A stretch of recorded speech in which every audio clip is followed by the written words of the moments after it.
Terima kasih. Assalamualaikum warahmatullahi wabarakatuh. Salam sejahtera untuk kita semuanya. Yang saya hormati para menteri koordinator, para menteri, para kepala badan,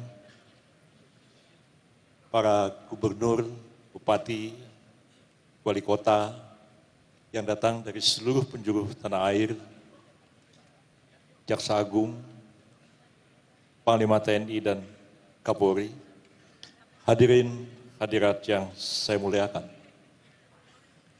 Izinkan saya untuk memaparkan secara singkat sebagian dari program yang sudah dicanangkan oleh Presiden Prabowo Subianto yang sudah kita kenal bersama dengan sebutan Asta Cita atau 8 Cita 8 program utama yang ingin dilaksanakan oleh Kabinet mulai tahun 2024 sampai dengan tahun 2029 yang akan datang, yang kita harapkan bersama akan menjadi basis untuk mencapai cita-cita yang sangat besar, yaitu pada tahun 2045 terwujudnya Indonesia emas, Indonesia menjadi salah satu negara maju di dunia ini.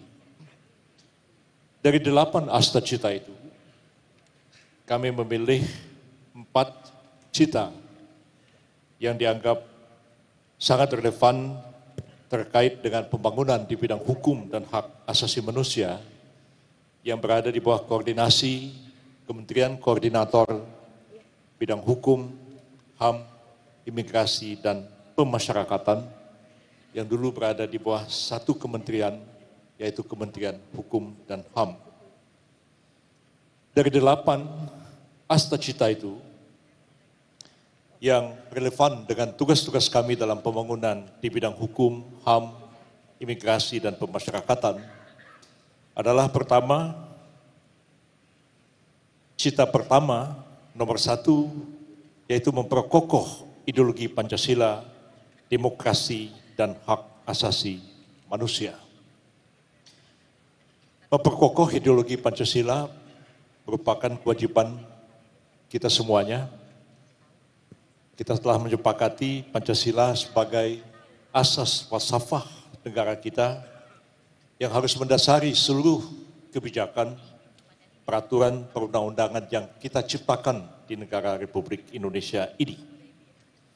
Dalam konteks cita yang pertama ini, memperkokoh Pancasila, demokrasi, dan HAM, maka 3 kementerian yang berada di bawah koordinasi Kementerian Hukum, HAM, Imigrasi, dan Pemasyarakatan, pertama-tama adalah pemenuhan layanan akses terhadap keadilan, mencakup revisi atau penataan ulang berbagai peraturan-peraturan yang ada, dan kemudian juga melakukan upaya di bidang penataan kembali birokrasi di negara kita ini.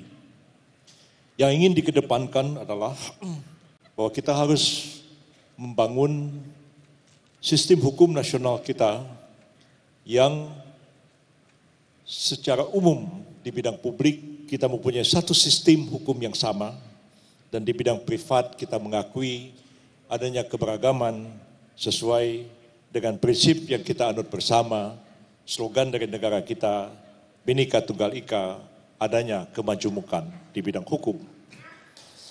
Di pusat, pemerintah pusat menciptakan satu norma hukum yang sama di bidang hukum publik, tapi mengakui keragaman di bidang hukum privat.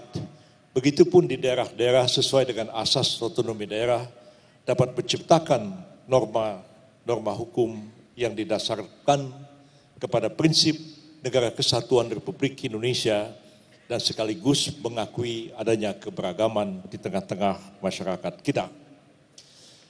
Kita menyadari bahwa negara Republik Indonesia adalah negara kesatuan dan bidang hukum merupakan bidang yang tidak terkena otonomi daerah. Hukum kita satu, kebijakan hukum nasional kita satu, dan kita berharap seluruh daerah dapat menyesuaikan dengan ketentuan-ketentuan umum yang diciptakan oleh pemerintah pusat, baik dalam bentuk undang-undang, peraturan pemerintah, peraturan presiden, dan seterusnya. Ini sangat penting oleh karena adanya kepastian hukum merupakan satu prasyarat mutlak untuk mencapai pembangunan ekonomi yang berkeadilan dan mempercepat pertumbuhan ekonomi di negara kita. Cukup banyak kajian-kajian akademik yang menunjukkan bahwa terciptanya hukum yang didasarkan kepada keadilan dan kepastian akan mendorong percepatan pertumbuhan ekonomi di negara yang bersangkutan. Negeri kita mutlak memerlukan hukum yang berasaskan kepada keadilan dan kepastian. Kemudian terkait juga dengan memperkokoh ideologi Pancasila, demokrasi dan HAM ini, Kementerian Hak Asasi Manusia telah mencanangkan juga berbagai program, ya tentu tidak dapat kami sebutkan satu demi satu pada kesempatan ini, tapi yang paling penting adalah membangun kesadaran HAM yang lebih tinggi di tengah-tengah masyarakat kita, karena pada dasarnya pengakuan dan penghormatan serta penegakan HAM adalah kewajiban setiap orang, tapi kewajiban yang utama dibebankan kepada pemerintah untuk membangun kesadaran HAM bagi setiap orang dan menjadikan hak asasi manusia sebagai salah satu asas dalam membangun sistem hukum nasional kita, pelayanan kepada publik, pembangunan ekonomi, pemerataan, dan sebagainya. Kemudian Kementerian Imigrasi dan Pemasyarakatan juga berkewajiban dan berkeinginan untuk terus meningkatkan pelayanan publik di bidang keimigrasian, terutama juga berkaitan dengan pengamanan lalu lintas orang masuk dan keluar wilayah negara Republik Indonesia, dan khususnya juga terkait dengan pengamatan di daerah-daerah perbatasan.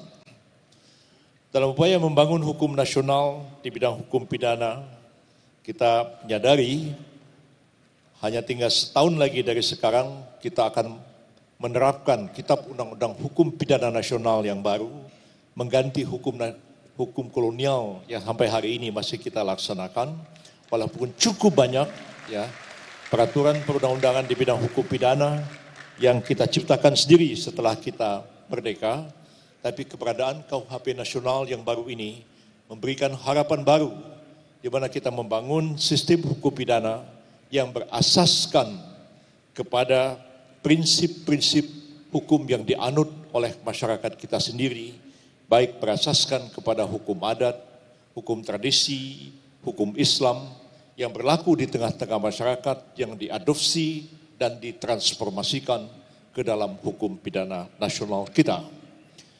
Dalam waktu yang singkat setahun ini, pemerintah harus menyelesaikan 5 undang-undang untuk melaksanakan ketentuan-ketentuan di dalam Kitab Undang-Undang Hukum Pidana Nasional yang baru, yang penekanannya sanksi pidana tidak lagi pada pembalasan, penjeraan seperti yang kita kenal dalam sistem hukum kolonial, tapi lebih mengedepankan restoratif justice, lebih menekankan kepada keadilan restoratif yang berintikan kepada pemulihan hak-hak dari korban dan terciptanya perdamaian, ketentraman, dan kemudian keadilan di tengah-tengah masyarakat. Restoratif justice bukanlah sesuatu yang baru dalam hukum, perkembangan hukum masyarakat kita, karena hukum adat dan hukum Islam mengedepankan adanya aspek restoratif di mana para pihak disuruh untuk bermusyawarah, berdamai, mencari jalan tengah, menyelesaikan konflik. Kalau tidak bisa diselesaikan, baru norma-norma hukum pidana dipaksakan oleh negara. Jadi kita menciptakan sistem hukum baru yang berasaskan kepada kesadaran hukum rakyat kita, didasarkan kepada adat, hukum agama yang berkembang di tengah-tengah masyarakat kita sesuai dengan falsafah Pancasila yang kita anut bersama. Kemudian yang kedua adalah memperkuat pembangunan sumber daya manusia yang juga merupakan bagian daripada astacita program Kabinet Pimpinan Presiden Prabowo Subianto. Terkait dengan ini, kementerian yang berada di bawah jajaran Kementerian Koordinator Hukum, HAM, Imigrasi, dan Pemasyarakatan adalah memperkuat pengamanan, terutama di perbatasan, memberikan pelayanan yang baik di bidang keimigrasian, kependudukan, izin tinggal, dan sebagainya, yang kita harapkan akan mendukung investasi di tengah-tengah masyarakat kita untuk mencapai pertumbuhan ekonomi yang kita harapkan. Dalam hal ini juga Kementerian Hak Asasi Manusia berusaha bekerjasama dengan kementerian-kementerian terkait, terutama yang menangani bidang pendidikan, di mana penyusunan kurikulum pendidikan kita harus berbasiskan hak asasi manusia, demikian juga proses pelatihan dan sosialisasi di bidang HAM, di bidang hak asasi manusia pada umumnya.